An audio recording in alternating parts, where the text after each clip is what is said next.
All right, so the problem for most traders is you get in a chop, you realize you're in chop, you might have lose one or two trades, but then you start like taking everything because you're mad and emotional trading and you think you see the setup, whatever, but we're in chop. How do you know when chop is going to be over and when to actually get into the trade? Well, it's not as hard as you think, and I'm going to go over it right now. Simple, not even a strategy. This is just how the market moves. Basically, what you want to do is when you find yourself in this chop, right? Well, let's mark the high, right? The high, the swing high, which is right here. So let's mark that zone. You want to wait for the high to be taken and make. So you want the higher high, right? This is considered your higher high on the swing. So we get our leg push up, then you get into chop, and then leg push up, right? So we want to, the one way to do this, especially if it's running sideways, is if price breaks the high over here. Okay.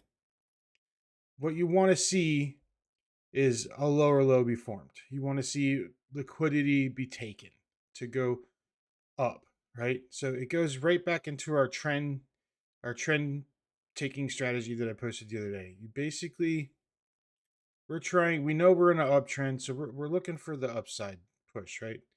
And so we're getting our trend touches or whatever. Here we go. Our trend breaks.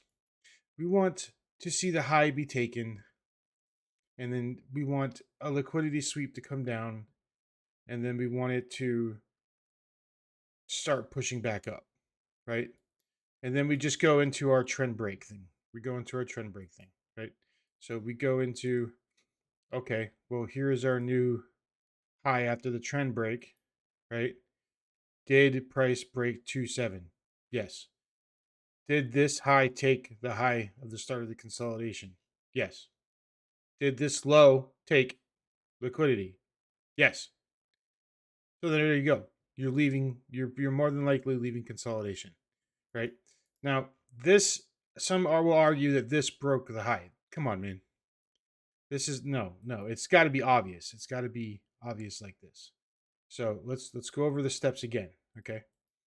So we get the high being broken of the consolidation. We come down. We get our liquidity sweep, right?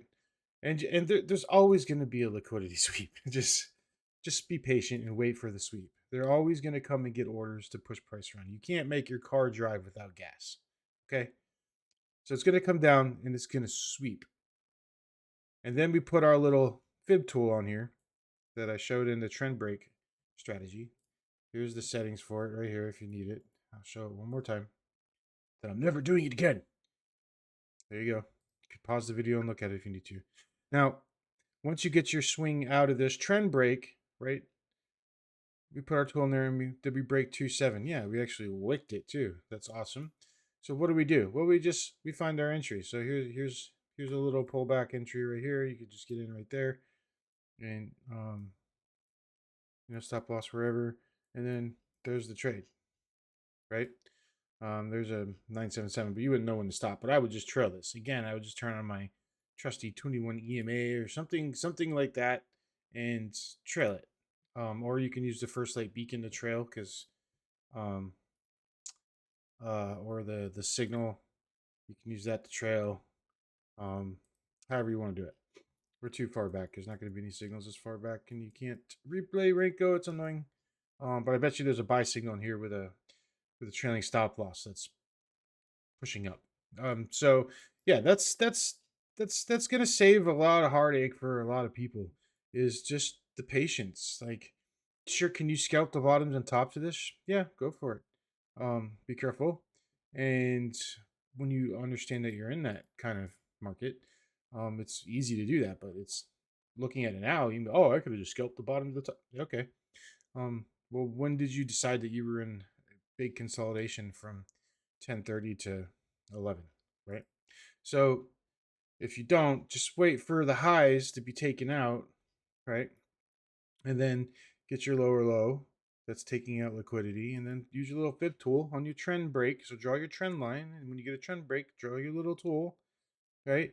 And does it break 2.7? So how do you know And then people are like, well, how do you know it's not this one? Okay, well, put your little thing on here like this, and draw that out right there. Well, did that break the 2.7 before coming back down? Nope. So it's not that one.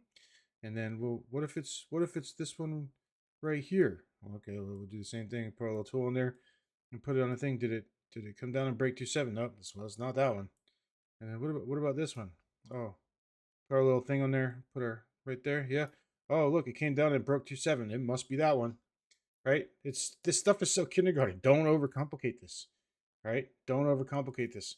I'm putting these videos out in steps, little baby steps, little trend break things. Now we're incorporating it into how do you get out of consolidation? Just simply using trend breaks, right? There you go. If you have any questions, put it in the comments, and um, I do read them and I will respond to them.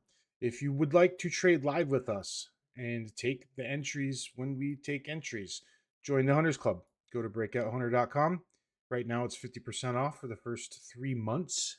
So it's 50 off 3 is the coupon code. 50 off 3, the number 3. So 5OFF3. And you can get 50% off for the next 3 months and you get a free trial. So there's that. You guys have a good day.